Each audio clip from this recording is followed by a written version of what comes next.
Always edit it. Yeah. Right, Dan, we're having a lunch break, right? But we're also working. Working lunch. Yeah. Okay, Vox Pop. Just talking about Vox Pop. I'm going to give the guys a few little tips on it. What would you say? Are Vox Pops easy to do? They're not, no. I think there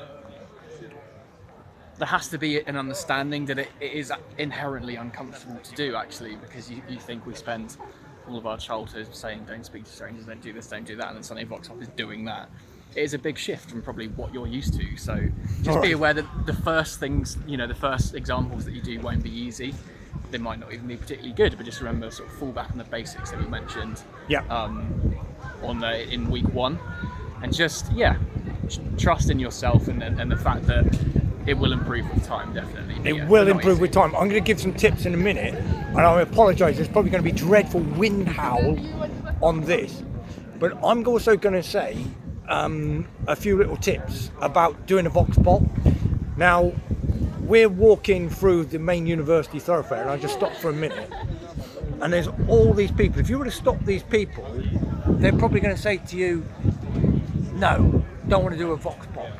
So what my tip is to go and look. I don't know if you agree with this one, Dan. Look for captive people. Yes, yeah. Right. It's a really good idea. And what we're going to do is go and show you like a little place where you can go. It can be a bit rude, but you kind of like, if you were to go and ask, like, there's a group of people here behind me. If we were to talk to them, they'd probably say no, they didn't want to know. But I'll go and show you. Let's go and walk this way and see if we can get like a little tip. Just a good place to go, and we'll just go and do it in a minute. So I'm going to say, where was a good place where there are captive people, you would say, Dan? Places where people are stationary. Yeah. Not necessarily surrounded by other people. If they're engaging in conversation with loads of friends, it's a no-go. They probably won't do it. Yeah. So people that are a little bit away from crowds, that are clearly not particularly busy, people sat down, doing various bits and pieces, but they're not actively moving around, looking like they've got something to be. Right. It's always a good place to start. So if a good place with captive people, I'm just going to have a look in here, right? We're in Starbucks now. So there's people sat at tables. And that's a bit rude, but Dan, they're not going to run away, are they?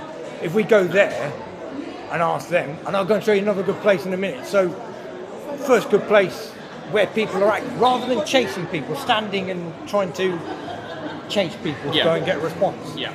If, like, for example, just here, and they may just say clear off, but like there's people who are just sat on their own, and we can sort of hijack their lunch break. That's a bit rude, though, isn't it, Dan? I think it depends on how you approach it. There's a master in the art of how do you ask people for a moment of their time to speak with you on a certain topic. There's a way to do that. Don't just rush up to them, scare them, especially if they're wearing headphones or something, and just blurt out a question. There's a way to do it. Yeah. But again, just like we're here, I wouldn't stand here, which is just, I don't know if you'd agree, just standing here and trying to stop random people. Yeah. Would you agree they're just going to tell you to clear off? It's a moving path as well, so they can just walk straight past. And yes, say, no, ignore you. No, yeah. And you're going to look like an idiot. But again, another good place. Can you see another good place? We're coming up to Dan, where people are going to not be able to walk away if you try and... Bus stops, the benches. Bus stop, yeah, yes. There's a massive bus station at the front of uni. Yeah. So it's a good place to start. Yeah, so they're not going to be able to say, I'm going anywhere, because they're going to miss their place in the queue. So here we are, just going sort of like, we might as well get there. So good place, a cafe, good place where people are static if they're sat down.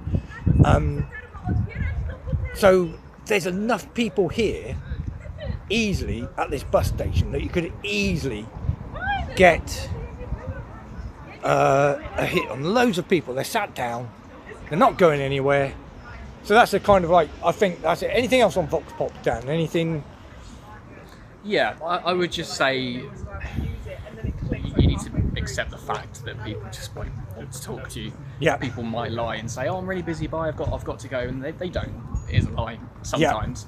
So just be, wary that you do have to take something on the chin and say, okay, fair enough, I understand, have a lovely day, and just move on to the next person. And also, I would say you need a variety of responses. You can't be interviewing the same type of person getting the same type of response. So diversity. Yes, definitely. Rather than, so marks would be given, instead of just talking to your mates, getting, say, a range of different ethnicities, a different age group, all that sort of stuff, and different demographic. Also, the range of responses is important as well, because if you're asking people for an opinion on a certain topic, they might agree with it, disagree with it, like it, dislike it. Yeah. You need to show the variety in that.